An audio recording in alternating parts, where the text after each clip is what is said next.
د اسیا جام سیالیو په دوام د افغانستان یوه ډېره مهمه او بهترینه سیالۍ نن ماښام ترسره کېږي. دا لوبه د افغانستان او د سریلانکا د کرکټ د ملي لوبډلو ترمنځ ده. دا لوبه د افغانستان لپاره ډېره زیاته مهمه په دې ده که چېرته افغان لوبډله دا لوبه وګټي نو په مستقیم ډول به د لومړۍ لوبډلې په توګه دوهم پړاو ته کوالیفای وکړي او خدای ناهسته که چېرته افغان لوبډلې پکې خپلې تېروتنې بیا تکرار کړي، خراب بیټنګ یې وکړ، د پلان سره سمه لوبه یې ونه کړه او ماتې یې وخوړه، نو په مستقیم ډول به کابل ته راستنېږي او د اسیا جام د دوهم پړاو څخه به بې برخې کېږي.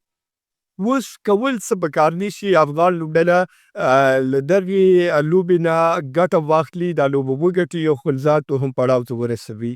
خپل نظر هم درسره شریکوم، خو د خپل نظر وړاندې د شعیب اختر او عرفان پټان نظریه چې د راشد خان لپاره د مشورې په توګه یې څرګنده کړې ده، د دې په اړه هم درسره معلومات درکوم. ویډیو تر پایه وګورئ، ملتیا مې تر پایه وکړئ او که تر اوسه مو زموږ د یوټیوب چینل نه وي سابسکرایب کړی، لازمي زموږ د یوټیوب چینل هم سابسکرایب کړئ. شعیب اختر ویلي دي چې د افغانستان کرکټ ملي لوبډلې چې ما څنګه لیدلې وه هغه ډول نه ده او نه یې هم هغه ډول لوبې ترسره کړي دي کوم ډول چې زما تمې وې. شعیب اختر ویلي و چې په دې وروستیو کې افغان کرکټ ملي لوبډلې دومره بهترینه لوبې او کارکردګۍ کړې وې چې زما په شمول د ډېرو مبصرینو باور دا و چې افغان لوبډلې د اسیا دوهمه او پیاوړې لوبډله ده. خو دلته په اسیا جام سیالیو کې په درې اړخیز سیریز کې دومره بې خونده لوبه وکړله چې اوس خلک یې کنفیوز کړي دي چې افغان لوبډلې په رښتیا هم د اسیا دوهمه لوبډله ده او که نه.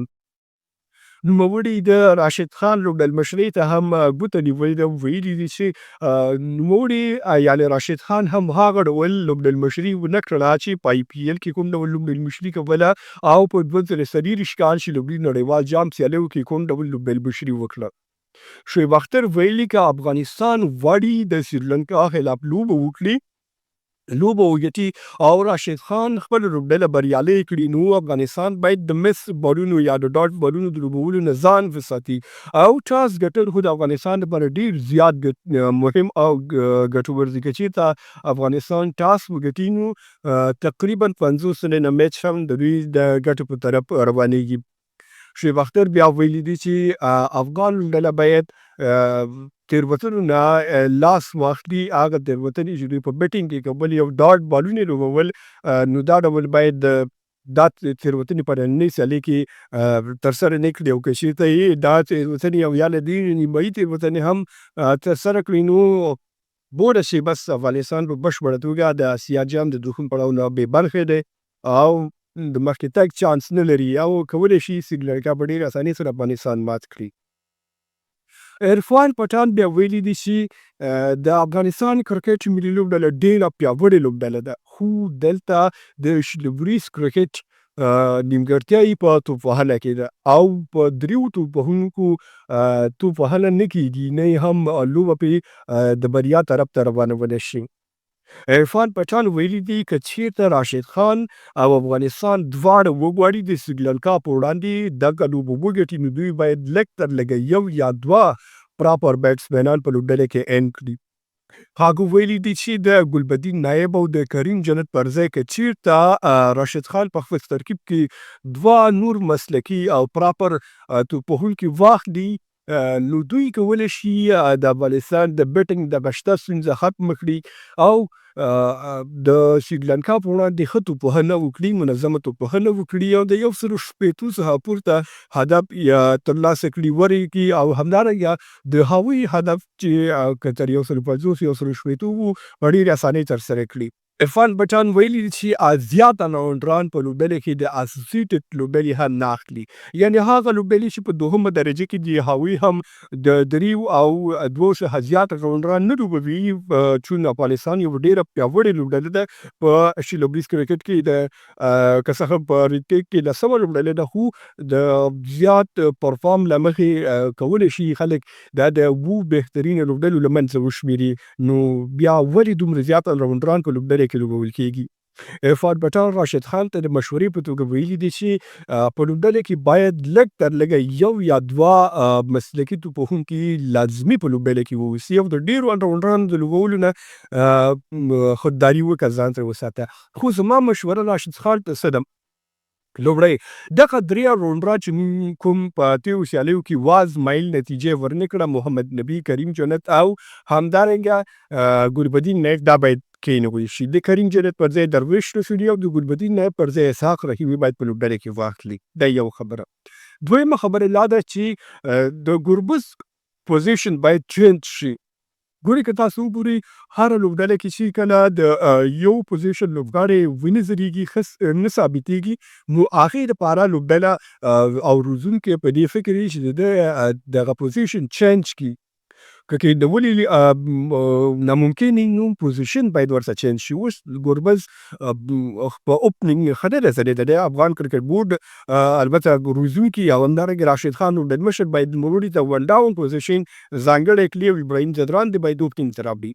که دلته نوموړی ښه وځلیږي او ښه توپوهنه ترسره کړي نو طبعا د افغانستان دپاره ډېره ګټوره تمامېږي.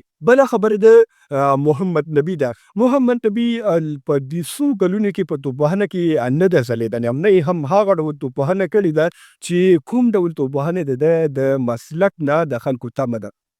نو دا چې توپوهنه نشي کولی او بالغ کې د ده نه ښه بالران موږ سره په سپینران شته دی، مجیب ځدران موږ سره په بنچ ناست دی، نو دا چون توپوهنه نشي کولی، زما نظر او زما پیشنهاد دا دی چې د ده پر ځای دې مجیب الرحمن لوبډلې ته ان شي. بل د میډل آردر په برخه کې باید ترکیب لږ څه چینج او راچینج شي. فرض مثال کې کریم جنت لوبول کېږي، نو کریم جنت باید د ټاپ آرډر دپاره غوره شي، ځکه هغه په ټاپ آرډر کې ډېر ښه کرکټ کړی دی. په ملي لوبډلې کې هم ښه تمام شوی دی. په کورني کرکټ کې په شپږیزه لیسټ هر یو کورني ایونټ کې چې ده په اوپننګ په ون ډاون کرکټ کړی دی، حتی سنچریانې یې کړي دي. په نړیواله سطحه په ون ډاون او په اوپننګ کې د 15 کړي دي، نو ولې د هغه پر ځای په اوپننګ کې نه انتخابېږي یا په ون ډاون ولې نه انتخابېږي؟ که چېرته فکر دا وي چې په اوپننګ کې صدیق، ګربز او ابراهیم شته او په ون ډاون کې بیا ابراهیم ځدران شته دی، نو بیا کریم جنت ته اخیستل په لوبډله کې ناانصافي ده د درویش رسولي سره، د اسحاق رحیمي سره، ځکه دا د هغه لیکي بیټسمین نه دی او نه هم کولی شي په دغه پوزیشن باندې تا د ښه لوبه وکړي.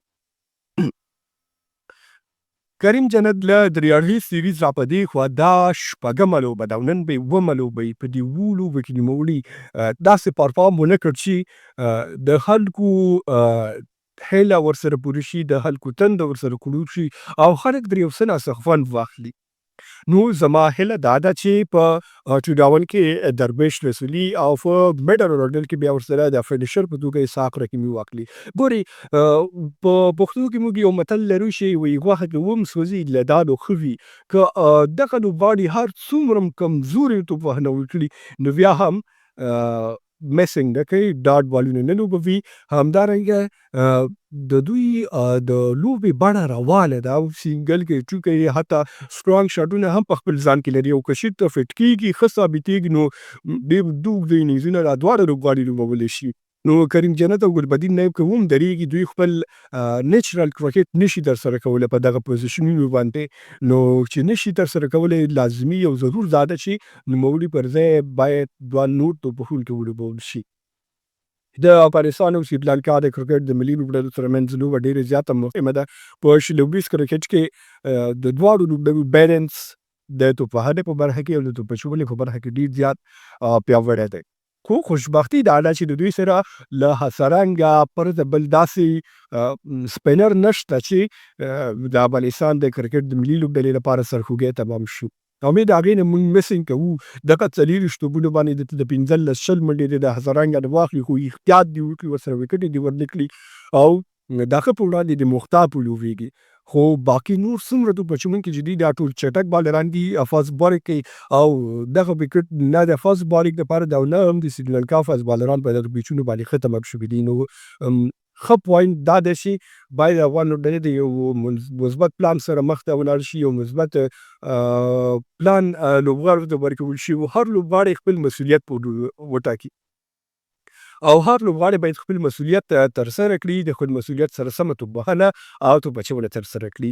تر ټولو مهمه خبره چې زما له یاده ووتله هغه دا چې باید د لوبې بڼه هم په بشپړه توګه افغان لوبډلې چینج کړي، باید بې رحمه توپوهنه وکړي، د هیډز بالر څخه باید ونه ویرېږي، د هیډز وچوونکي د فشار لاندې باید رانشي او لومړي سره باید د ټول لوبغاړي د هیډ کولو د کوښښ وکړي، د پاور پلی نه باید ښه استفاده وکړي، د فینش په برخه کې چې کومه ورونه یې ډیټ اوټونه د دې نه باید ښه استفاده وکړي او کوښښ باید افغانستان وکړي چې له 160 پورته ټارګټ د سریلانکا لوبډلې ته وټاکي، ځکه که دغه ټارګټ سریلانکا ته ورکول کېږي نو زموږ سره بیا 14 داسې ورونه دي چې هغه د سپینرانو دي او په دې 14 ورونو کې 120 رنز ترلاسه کول د سریلانکا لپاره د مرګ په بیه دي، د سر په بیه دي.